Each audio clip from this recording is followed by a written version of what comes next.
Alright, let's talk about a story that sounds like it is straight out of a financial thriller, but is 100% real and unfolding right now. In January 2026, there are two prices for silver. One is the digital number flashing on financial screens, like the COMEX in New York. The other is the actual price people are paying to get the real physical metal in their hands today. And the gap between them isn't just wide, it's historic. It's exposing a fundamental crack in the system, and it's telling us something big about where silver might be headed. So picture this. As we're recording this in early January, the paper silver price on major exchanges is volatile, trading between about $75 and $78 an ounce. That's the price of futures contracts, digital promises. Now look at the physical market. In trading hubs like Tokyo and Dubai in the first days of January 2026, reports surfaced that physical silver was changing hands for as much as $130 an ounce. That's an 80% premium for the real thing over the paper price at that moment. An 80% gap.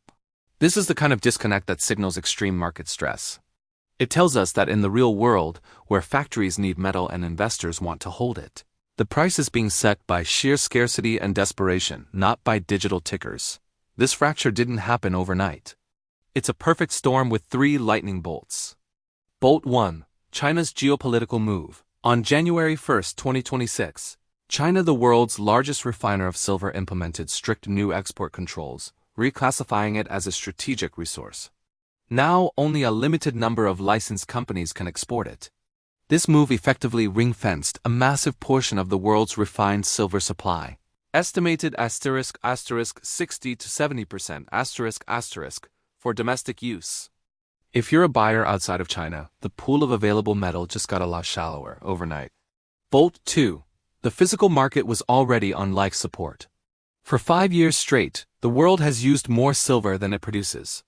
The vaults in London and New York that back the paper trading system have been draining for years. This has led to a staggering paper-to-physical imbalance. While the exact ratio is debated and not officially verified by exchanges, analysts and commentators have estimated figures as high as 378 paper claims for every single physical ounce in registered vaults. It's a system built on a tiny, shrinking foundation of real metal. Bolt 3. Industrial demand doesn't care about the screen price. This is what makes silver different. It's the irreplaceable, conductive heart of modern technology in every solar panel, electric vehicle, and piece of AI hardware. This demand is inelastic. Manufacturers can't just stop buying if the price goes up. They need it to make their products. So when physical metal gets scarce, they panic buy, which is exactly what we're seeing.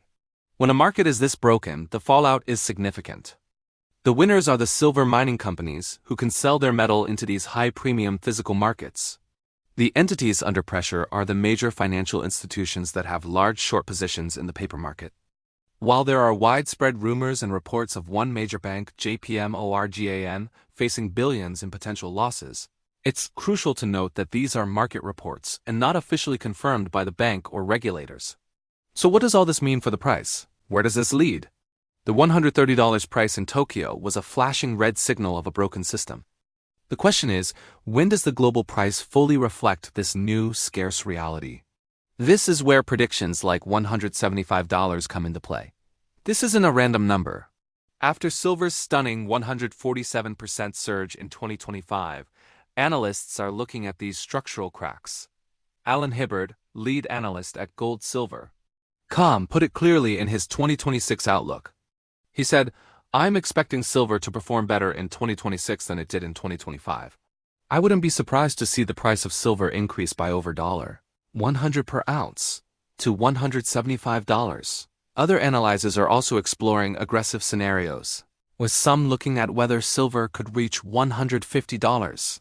A move of that magnitude is the logical conclusion when an indispensable industrial metal is in a permanent shortage, controlled by geopolitics, while the paper market that is supposed to price it is built on promises it's just struggling to keep. The lesson from this paper versus physical war is crystal clear. Know what you own. If you own a paper-silver product, like some ETFs or futures, understand you own a financial contract with counterparty risk in a very stressed system. The extreme premiums paid in the physical market are what people pay to avoid that risk entirely to own the actual metal. This is the defining market story of early 2026. One side is built on leverage and promises. The other is built on a metal the world literally cannot advance without. If you want to stay ahead of these market-shaking stories and get the real analysis behind the headlines, make sure you're part of this channel. Hit that subscribe button and ring the bell so you don't miss the breakdown as this situation evolves. Now I want to hear from you. What's your take? Do you think the paper market can cling to its old ways, or is the physical truth about to rewrite the rules completely? Let's chat in the comments below.